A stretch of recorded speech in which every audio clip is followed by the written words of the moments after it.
So, but I think I've got one who's gone through the whole cycle.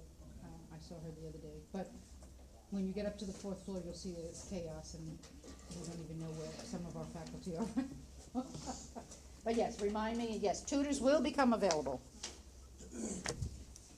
I had one more thing. Oh, no, okay, we'll save that. Oh, I have to do attendance. Let's see whose name I can mangle. Brooke. Good morning, Brooke. Carly. Alec.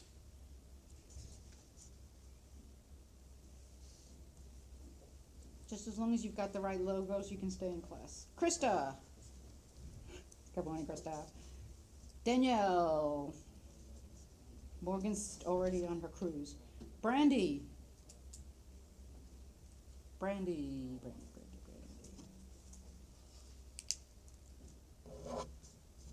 Hunter?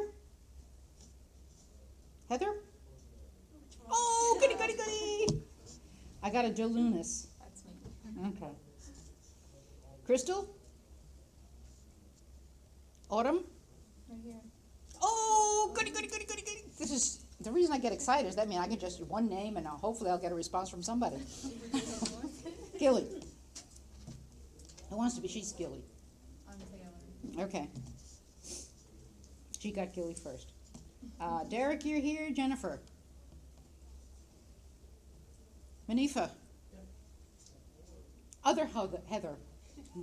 Other. Alexandria. Page 2. Jordan. Abigail? Mackenzie? Your hair's still red. And you know I'm allowed to do that. I think. Have you had micro yet? Andrew. Jessica. Autumn again.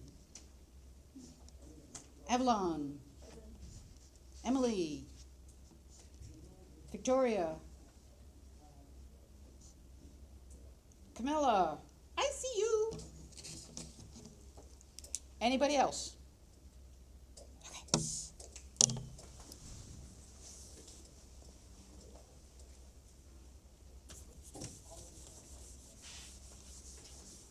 So if we start on the endocrine system, the study of the endocrine system, they stayed up late thinking of this. Oops, especially if I could spell. As soon as I say spelling counts, I always start making spelling mistakes. Kind of thing. So endocrinology, what we're going to be talking about there is the endocrine system and the job of the endocrine system. Is interesting. We can say that his job is to coordinate body activities.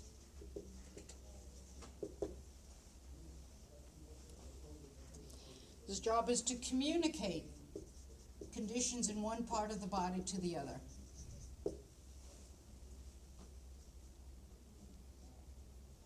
Exactly what are we coordinating? What are we communicating? We're talking about growth. We're talking about metabolism. We're talking about reproduction.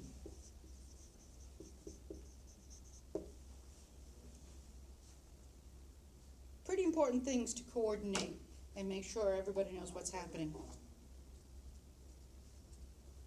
The question is, we already have a system that does some of that.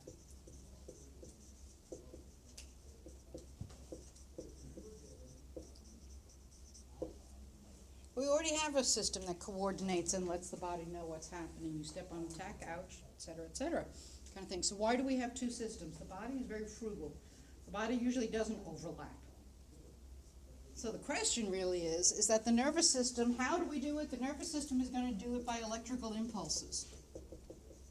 Whereas the endocrine system is going to use hormones that run through the body. So the type of stimulus is going to be very different. But most importantly, it's the reaction time. In the nervous system, you have a rapid and short-lived response.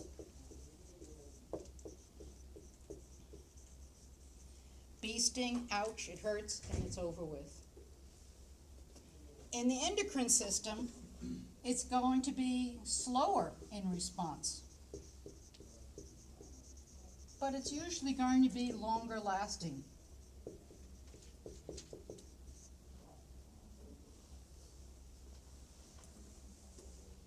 Food's coming, I should start releasing some digestive secretions because food's coming. That's not instantaneous, that can take minutes, it can take hours. Think about menstrual cycles. That takes days, weeks, etc. Can you imagine having a menstrual cycle that's like the nervous system? Kind of thing like that. Now, on one hand, that might be good.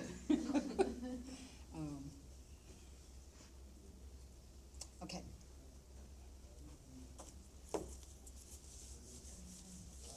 What are we talking about when we talk about an endocrine system? We start by talking about endocrine glands. Endocrine glands are clusters of cells, usually epithelial. Sometimes they're made up of nerve tissue. But I'm going to underline epithelial because that's the vast majority.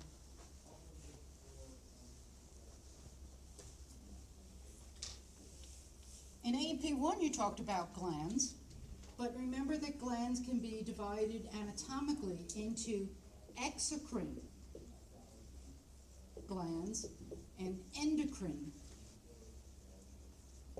Exocrine means they have a duct, and so their secretion goes exactly to a certain spot, has a duct, and the duct leads the secretions to a certain area.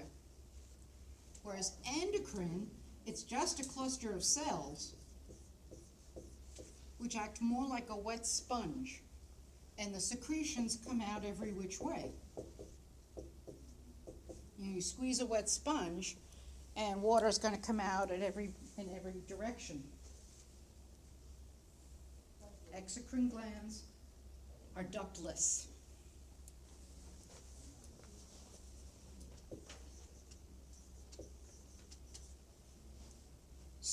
They're going to just simply release their hormones, their chemical messages, and have it picked up by the bloodstream. So one of the other characteristics that's interesting is that endocrine glands tend to be very vascular. If you have surgery to remove endocrine tissue, it's usually a bloody situation. You have to have a lot of blood vessels nearby to make sure that it picks up the hormones. Now, one of the reasons that's weird is if you remember in AMP1, epithelial tissue tended to be avascular. Remember? Epidermis, no blood up there, kind of thing. So this is an unusual situation. Most of our endocrine glands are epithelial, but they're vascular. Okay? Well, so endocrine glands are going to release a chemical message, and that chemical message is going to travel through the bloodstream. And the chemical messages are called hormones. If you actually started reading the chapter from the beginning to the end, you'll find that one of the first topics, hormones are either proteins or steroids. Most of them are proteins.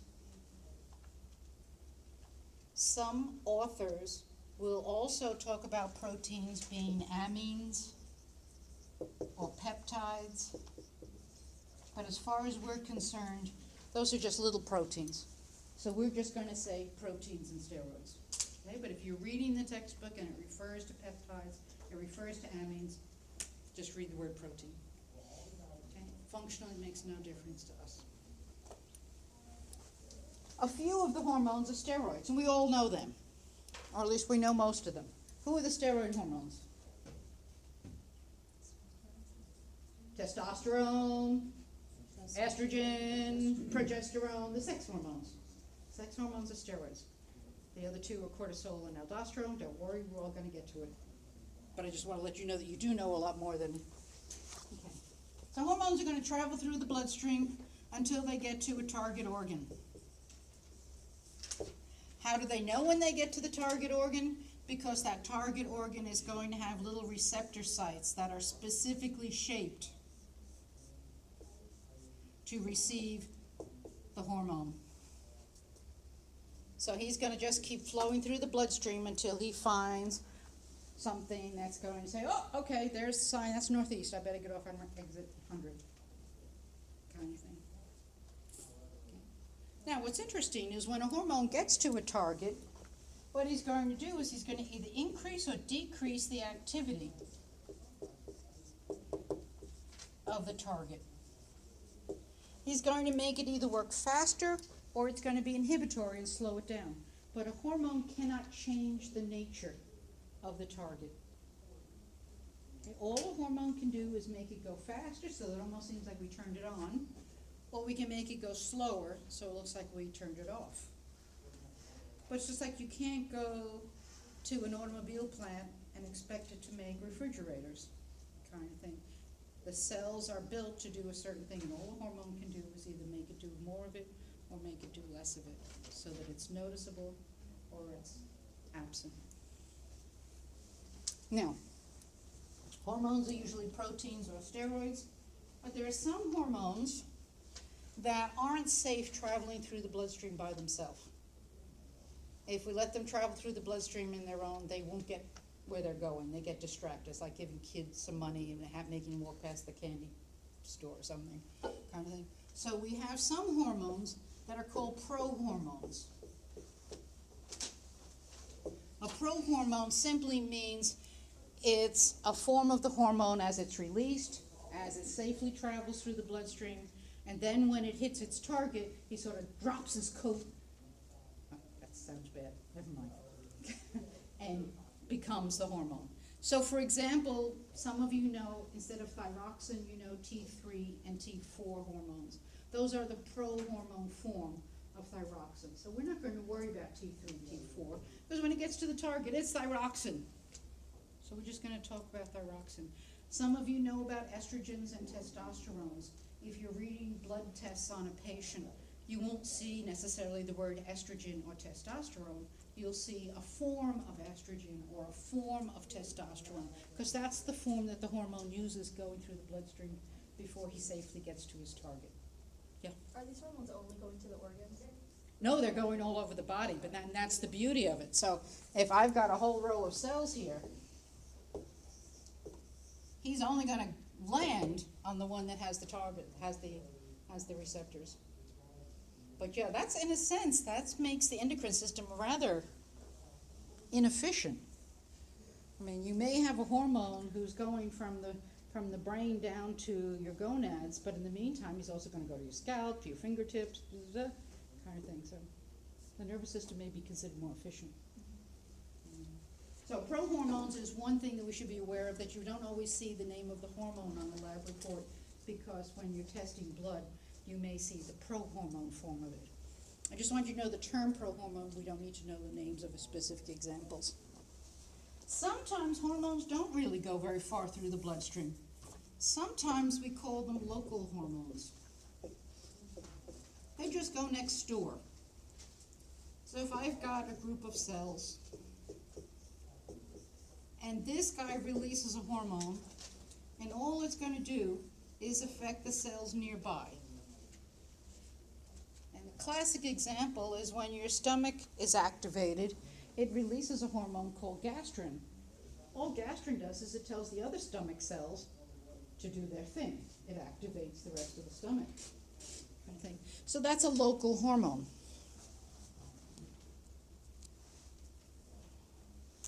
If the local hormone stimulates only the same kinds of cells, we call it an autocrine. And that sort of auto means same or self.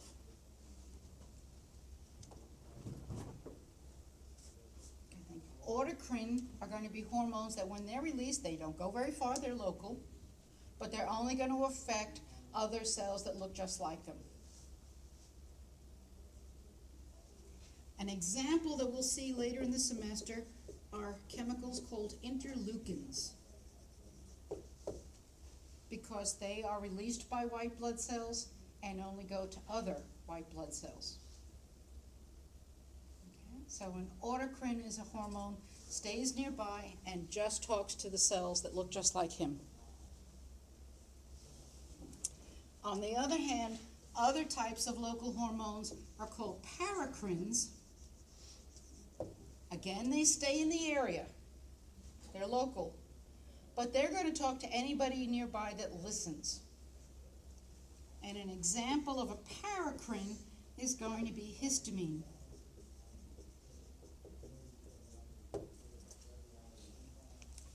Now we all know histamine. If a bee stings you, the inflammation doesn't go all over the place, it stays local. But it does affect skin cells, blood cells, all sorts of different kinds of cells. So it stays local, but it talks to everybody who listens to it.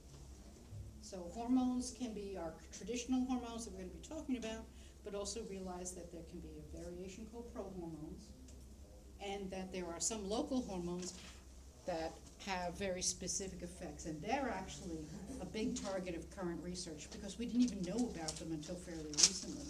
These local hormones tend to poof, and then they get wiped away by the bloodstream very quickly. So, and the classic example of that is nitric oxide for Viagra. It's a local hormone that does not usually have much effect, but look, if it made somebody really rich, kind of thing. But because it was very short-lived and very local, you just had to be in the right place at the right, and I don't even want to know where they were, kind of thing, to discover that it existed. Okay, so hormones are chemical messages that generally travel through the blood and have an effect on a specific target.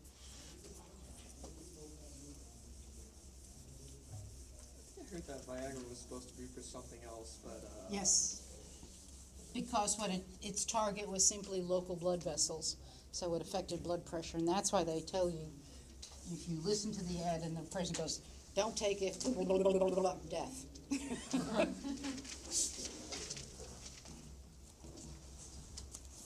Okay, one other thing before we get into specifics.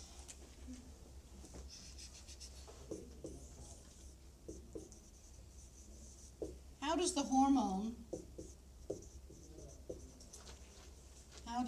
how do we get the target activated? Okay.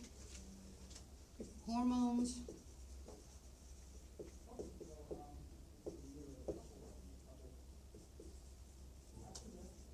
Oh no, I'm doing it the wrong way. Is this still just for endocrine glands? Oh yeah. We're only into endocrine glands. Okay. If this is an endocrine gland, let's try it this way. How am I going to get it to produce its hormone?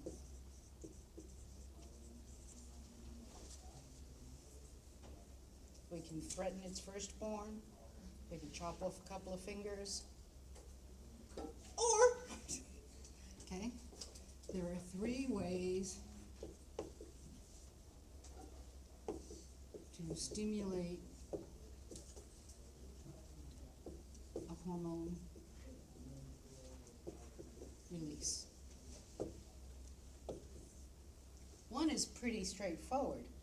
One is that another hormone tells the endocrine gland to release the hormone, and we call that hormonal. Hormonal stimulation. It's almost stupid sounding, but if I have a thyroid gland and I wanted to release thyroxine, I'm going to use another hormone. I'm going to use another hormone to stimulate it. Oh! What can we call a hormone whose job is to stimulate the thyroid gland? Thyroid stimulating hormone. They stayed up late. Thyroid stimulating hormone. You get that one wrong on an exam, we have big problems. Okay?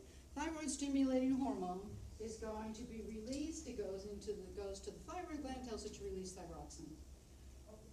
One other thing about the endocrine system that can be delightful but can get you in trouble. Many of the hormones have clinical abbreviations. And we sort of need to know that because on lab reports they often use just the clinical abbreviation. Thyroid stimulating hormone is known to his friends at the bar as TSH. Okay? And that's what your blood work will come back with. It won't say thyroid stimulating hormone because those aren't saved on print. It will say TSH. Okay? Is thyroid stimulating hormone an example of the? This story is an example of how we use one hormone to stimulate the release of another hormone. Okay? So sometimes we can get the gland to release a hormone because another hormone told it to. Hormonal stimulus. Another way is what we call humoral.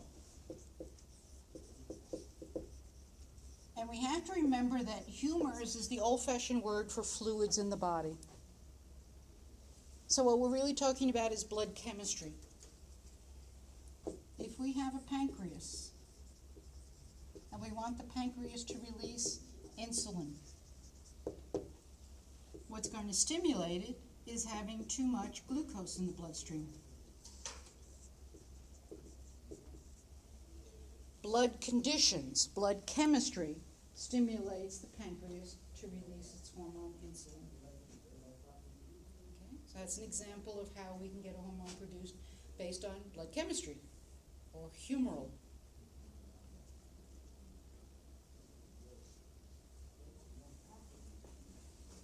And the third way to get a gland to release its hormone is neural. And that's when we have a gland and we simply zap it with a nerve. And the gland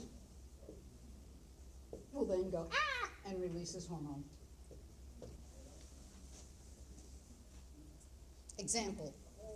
When your fetus is large enough that it has stretched the uterine wall to the point where it really wants to get rid of this kid, kind of thing. The stretch receptors in the uterus will go all the way up the spinal cord to the hypothalamus. And the hypothalamus will release the hormone oxytocin. When stretch receptors in one part of the body fire, and they send that message up the spinal cord to the hypothalamus saying the kid's ready, those stretch receptors will stimulate the hypothalamus, and the hypothalamus will release its hormone. So the hormone can be stimulated because a nerve told it, the gland to. It can be stimulated because blood chemistry told it to. It can be stimulated because another hormone told it to. Okay? There's three ways to get a gland to release a hormone. And different hormones have different patterns. We'll learn that as we go through the various glands and hormones. Who's neurally stimulated, who's hormonally stimulated, who's humorally stimulated. Okay? One other nice thing about the endocrine system, am I making it sound like there aren't a whole lot of nice? Let's go back and take a look at that pancreas and blood glucose levels. And you probably, many of you know this one already. But when, like you didn't have time to eat a reasonable meal, so you grabbed a couple of cupcakes and washed it down with Coke, and you have an extraordinarily high level of glucose in the bloodstream, the pancreas is going to respond because we don't want to leave that glucose in the bloodstream. It's dangerous. Best case scenarios, we'll just urinate it out and waste it. Worst case scenario, it can do some neurological damage. So we got to get the glucose out of the bloodstream. And the pancreas senses there's too much glucose in your bloodstream. He's going to release insulin. Insulin is going to go to its target. And I tend to draw structures in boxes. He's going to go to the target. In this case, almost all the cells in the body. So I'm going to say all body cells. Almost all the cells in the body have receptors for insulin. There's a couple of exceptions we don't need to worry about. Okay, and he's going to tell those cells to take in the blood glucose. Absorb it. It's like a revolving door. Pull it in. Get it out of the bloodstream, pull it into the cell. Make it for energy, store it as fat. I don't care what you do with it, just get it out of the bloodstream. So insulin's target is all body cells, and its action is to basically lower blood glucose.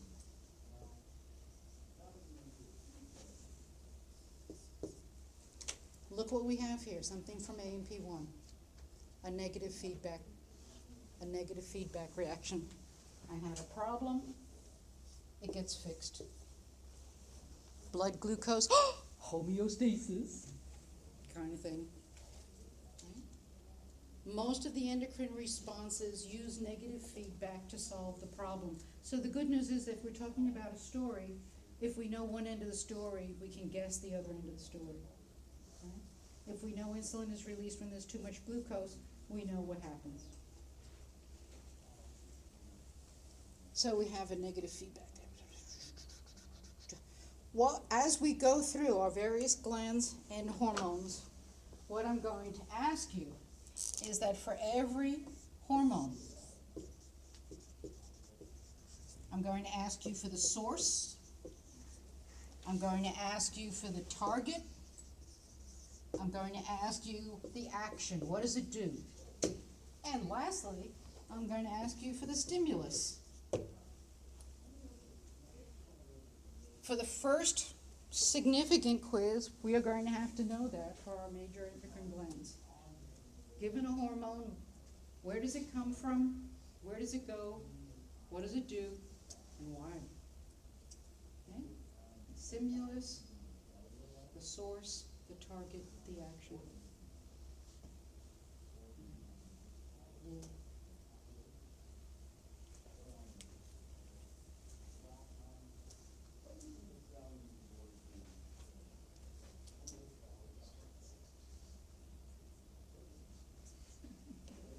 My morning class starts on the half hour. Somebody in the evaluations last semester said I was very disorganized, so I'm very sensitive. Okay, so let's find out the scope of what we need to look at. I asked you online, but be careful. The major endocrine glands that we're all going to know and love for the next week or so. We start all the way up in the brain, in the hypothalamus. Remember the hypothalamus from AMP1? If you put chopsticks in your ears where they meet, that's the hypothalamus. I think. I haven't done it. Don't look at me like that, do you?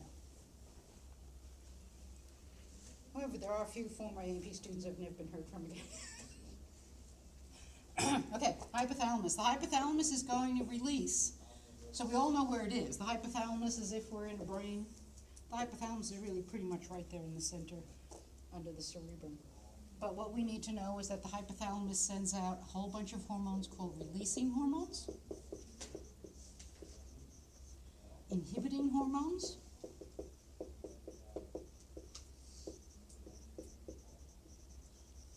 it makes oxytocin, which we already mentioned, and it makes anti-diuretic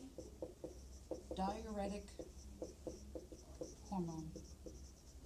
And here's a good example of why we want to use clinical abbreviations. Saves a lot of time. So be careful, we do need to know the abbreviations like ADH, but students sometimes will memorize the abbreviation, forget what ADH stands for, and then look at all the information you just lost. If I have a hormone that's called ADH, anti-diuretic hormone, what's a diuretic do? It's going to make you pee a whole lot, kind of thing. So an anti-diuretic hormone, we know its action, decreases urine output. We know its target, better be the kidneys, kind of thing. So just by knowing the whole name rather than ADH, you know a lot more, kind of thing. So we need to be ambidextrous, we need to know the abbreviation, we need to know the full name. So anyways, the hypothalamus is going to produce all those hormones. And if you remember again from A&P1, tucked right behind the hypothalamus was a little gland called the pineal gland.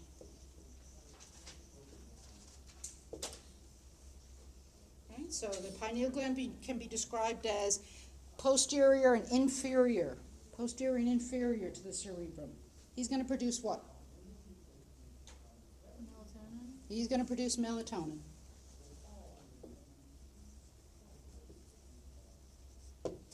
If we go to the anterior and inferior portion of the brain, we're going to find a stalk called the infundibulum. And hanging off the infundibulum was going to be the pituitary gland. This is the first anatomical mistake, and this is where we are going to divide from some of the books. The pituitary is not a single gland, it is two separate glands. So we will divide the pituitary gland into an anterior pituitary, which in lab you will find is also called the adenohypophysis. Just what you need, more synonyms. Okay? Adenohypophysis, the anterior pituitary. It is made up of epithelial tissue. And it only secretes its hormones because releasing and inhibiting hormones from the hypothalamus tell it to. So he's going to be hormonally stimulated.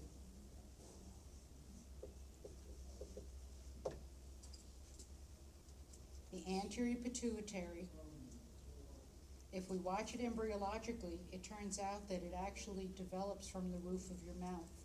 It's part of the digestive system tissue. The posterior pituitary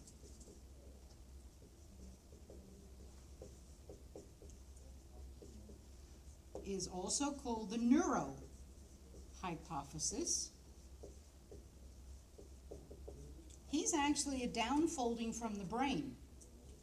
So two separate embryonic origins. He's made up of nerve tissue. And the posterior pituitary doesn't, anterior pituitary makes 6 hormones. We'll get to them in a minute. But the posterior pituitary doesn't produce any. He secretes, but not produces. He doesn't make anything, he just stores.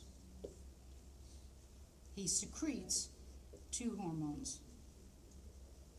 And you know what the 2 hormones are? They're ADH and oxytocin. So the posterior pituitary is really just the bagman for the hypothalamus. The posterior pituitary doesn't make any of his own hormones. He just stores 2 of the hormones from the hypothalamus. So they are 2 very different structures that just happen to be huddled together. And so the anatomist made a mistake and called it a pituitary gland. But there is an anterior pituitary gland made of epithelial tissue, makes his own 6 hormones.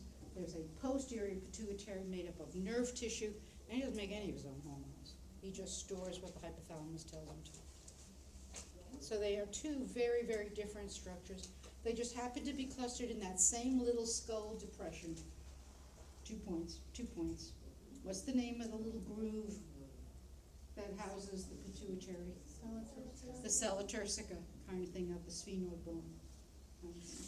So because the anatomists cut them open, they saw this lump, they said, pituitary gland. Nah, it's 2 separate glands, and we're going to count them as 2 separate glands. And if you give me pituitary as an answer on an exam, it's wrong.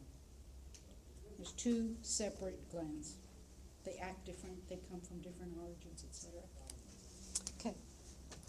So let's see that anterior pituitary. The anterior pituitary is going to produce 6 hormones. And learning specialists say when you have to memorize a whole chain, you should know how many you need to get to so you can stop making them up after 6. Okay? The 6 hormones coming out of the anterior pituitary: prolactin, See the lacto in there? So you know it's going to have something to do with breast milk production. Growth hormone. Again, a fairly self-explanatory name. And he can be abbreviated. We have two hormones, follicle stimulating hormone, or FSH, and luteinizing hormone,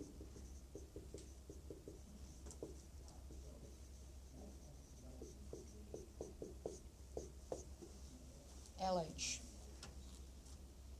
Now both of these are hormones that go down to the gonads and tell you to produce egg or sperm. Which one? Both FSH and LH. So sometimes we group these two hormones together and call them gonadotropins. Gonadotropic hormones. Remember, tropin means to turn on gonads. So these two hormones are both going to target the gonads and turn them on. So we can call them the gonadotropins. You said the anterior pituitary is the one that has the epithelial tissue. Yes. Okay. Origin is the digestive system.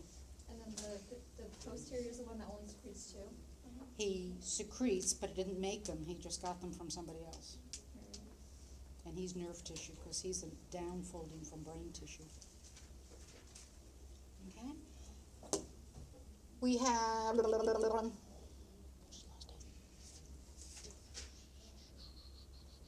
Oh! Our old friend. Remember what TSH is? Thyroid stimulating hormone. He's the fifth hormone that comes out of the anterior pituitary. Yeah? When you say origin for the pituitary, you mean like it's the Embryologically, right. If you watched a baby's, a fetus, an embryo, as it was developing, you'd see this little piece of tissue coming from the roof of the mouth and another piece of tissue coming down from it. Okay, so TSH is 5, and 6 is one that has a hellacious name. It's called adrenocorticotropic hormone. Thank goodness we can abbreviate it, ACTH, because the patient would probably die. But don't freak out after we've got it, because it's a typical bioterm. You read it backwards. It's a hormone that turns on the cortex of the adrenal gland. Okay? I don't know why biology words read backwards, but they do. It's a hormone that turns on the cortex of the adrenal gland, adrenocorticotropic hormone, known to his friends at the bar as ACTH. Okay? We can say ACTH on an exam, but this sort of tells you more about it. Okay? So we got our 6 hormones out of the, so let's get out of the head. We've had the hypothalamus, who's producing a whole bunch of release and inhibiting hormones. We'll worry about them later. We've got oxytocin, we've got antidiuretic hormone. We had the pineal with melatonin. We've got the anterior pituitary with its 6, the posterior pituitary, who's just holding on to ADH and oxytocin. Let's get out of the head. If we move down into the neck, first thing we're going to find is the thyroid gland. And the thyroid gland, be careful, is going to release 2 hormones. Everybody thinks of thyroxine right away, but the thyroid gland also releases calcitonin. The thyroid gland also releases calcitonin. Okay. And then if we look at a thyroid gland, it tends to look like a badly made bow tie. And embedded within the thyroid gland are anywhere from 3 to 6 to 8 little buttons of tissue that are called parathyroid glands. Is this still under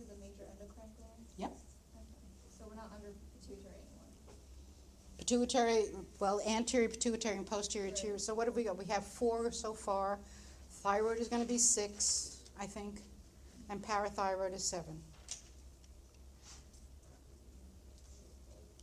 Does that match, Avalon? Okay. Parathyroid is always written in plural because it's several buttons. It's never one big mass. The parathyroids are little buttons of tissue that are embedded within the thyroid. So be very careful if you ever have any kind of thyroid treatment. Make sure they also, and they're irregularly spaced. So sometimes people forget about the parathyroids. They're so worried about the thyroid effect. But if you remove too many parathyroids, you're going to have a problem with that too. Now, the same people that brought us thyroid stimulating hormone. Parathyroid glands are going to produce the hormone, parathyroid hormone.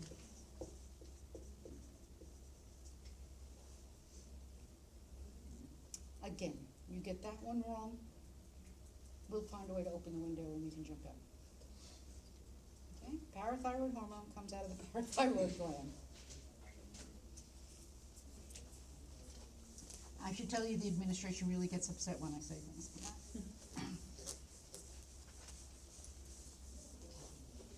Now, another thing that might differ a little bit in different books, if we move away from the thyroid gland, we go down to the base of your neck, we're going to put the thymus in. Some people leave the thymus to the immune system, but we're going to put it in here just anatomically. So we're talking about the thymus. And the thymus is going to produce, basically, the most important is going to be thymosin. The thymus gland is very interesting. It is located at the base of your neck, but it's only present in juveniles. Once your sex hormones kick in, it causes the thymus to start to shrink. It's not a big deal, except that thymosin activates your immune system. And we'll talk about it again later. But wait a minute. If our immune system starts to decrease because there's less thymosin being produced as soon as we hit puberty, that doesn't say much for people who live a long time. On the other hand, it does mean that your immune system is very active and busy programming you when you're really little and you're picking things up off the ground and eating them and no one's looking and stuff like that. So yes, we do know that your immune system is most active in learning everything when you're little. And as we age, elderly people do have problems having a healthy immune system because by then they're just sort of over the hill. But be careful, some books won't put the thymus in the endocrine chapter. You may have to go to another chapter to find it. We don't need to know much about it, but we do need to know it's an endocrine gland. Thymus. And then we get all the way down into the torso. And if we go just below the diaphragm, next major gland is going to be the pancreas. We're going to need to know the pancreas. And interestingly enough, when in lab this year we dissect fetal pigs, and when we find the pancreas, it always amazes me. The pancreas is really way in the back. It's underneath the diaphragm, but it's way in the back. And the pancreas is going to release, as we know, insulin, but it's also going to release glucagon. Between the two of them, they'll control your blood glucose levels. About the same height in the torso, I mean, if we were sending this person through a meat grinder, about the same height in the torso, we're going to find some glands called the adrenal glands.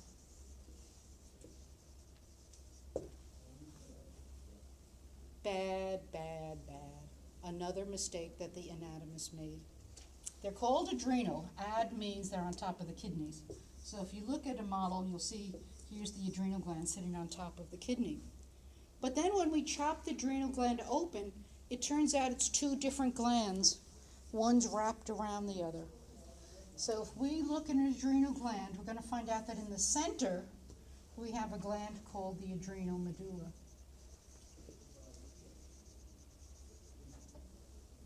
And the adrenal medulla is made up of nerve tissue.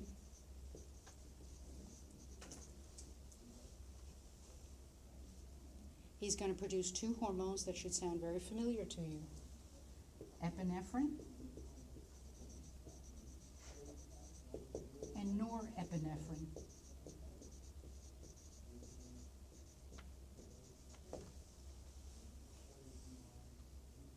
Remember, the European name for epinephrine is adrenaline, and norepinephrine is noradrenaline. We seem to switch back and forth in America, but you're talking about the same thing. Okay? Both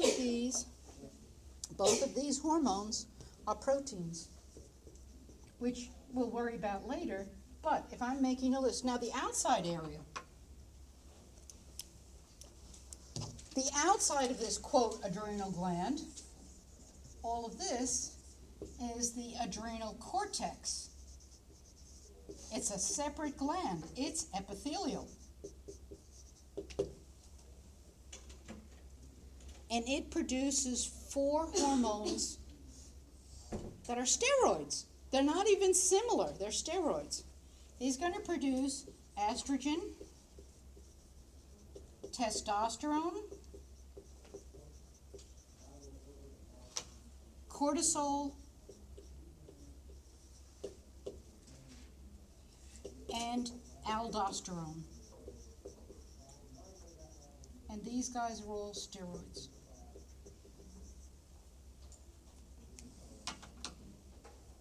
So again, even though the anatomists made a mistake, they saw this big lump and they called it an adrenal gland. There is no such thing. There is an adrenal cortex made up of epithelial tissue producing steroid hormones. And then in the center, there's an adrenal medulla gland, and he's producing protein hormones. They're just very different, but it's sort of like a hot dog in a roll or a jelly donut or something like that. There's 2 parts to it. So again, adrenal gland doesn't work on the exam. We need to know about the adrenal cortex, we need to know about the adrenal medulla.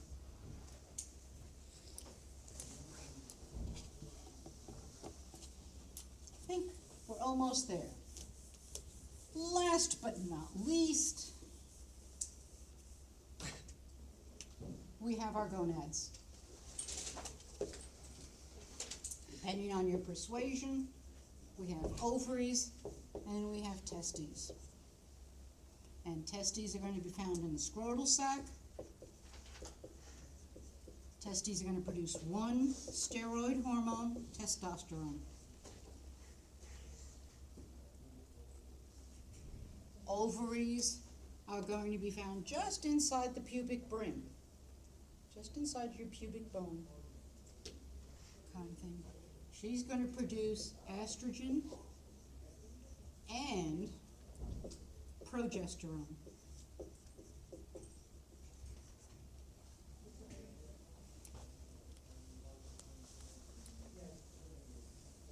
So what we're going to do for the next week or so is we're going to go back through this list, look at each one of these hormones, and do what? We're going to figure out the source, we're going to figure out the stimulus for that particular hormone, we're going to find out where each hormone goes and what does it do. Okay? That's where we're going. And then when we finish that, we have a whole bunch, and actually this is more exciting, this will make endocrine more exciting, we have a whole bunch of structures that also produce hormones, but you would never think of them. And so we sometimes call them the non-traditionals. This list is getting longer. It's a good thing you took it now, because it seems like almost every month the journals will report that we found that another organ does something else. Kidneys produce hormones. So we'll be talking about the kidneys. The heart produces hormones. So we'll be talking about the heart. Ugh, even adipose. Boy, you can't trust anybody. Adipose tissue, fat tissue, produces hormones. Your stomach produces hormones. Your small intestines. And that's just the tip of the iceberg, but those are the fairly traditionally taught non-traditionals, if that makes sense. Because I want you to get the understanding. It doesn't make sense for parts of the body to work in isolation. They have to constantly tell each other what they're doing or what's happening to them. So there's all sorts of communication going on between organs of the body. The endocrine glands are the most obvious, but as we investigate health, we find out that all sorts of parts of the body talk to each other using hormones. But this is what we're going to limit ourselves to, okay? So as you go back through, that's what we're going to start. We'll work Did I say from the bottom up? We'll work from the bottom up. We're gonna start with the gonads and work our way back up, very specifically going through source, target, action, stimulus, et cetera. Okay, that's where we're going. So everybody bring their endocrine system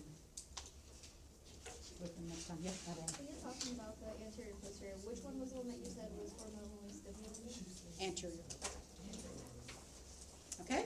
What?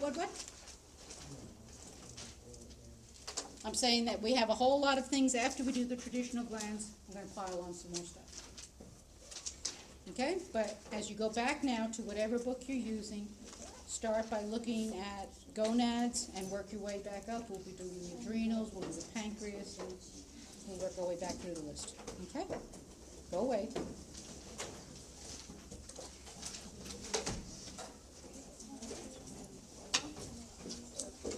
Same A&P lab. Everybody knows that.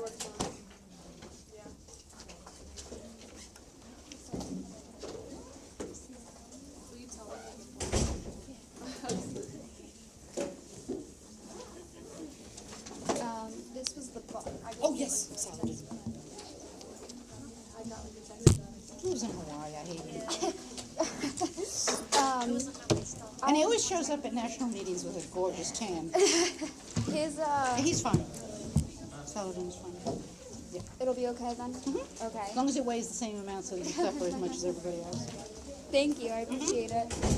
And if you ever find something in the text that's different than what we said, just bring it to my attention because I doubt it, but It's nothing different, it's, I feel like it's not necessarily more in depth, but, he does have different slings.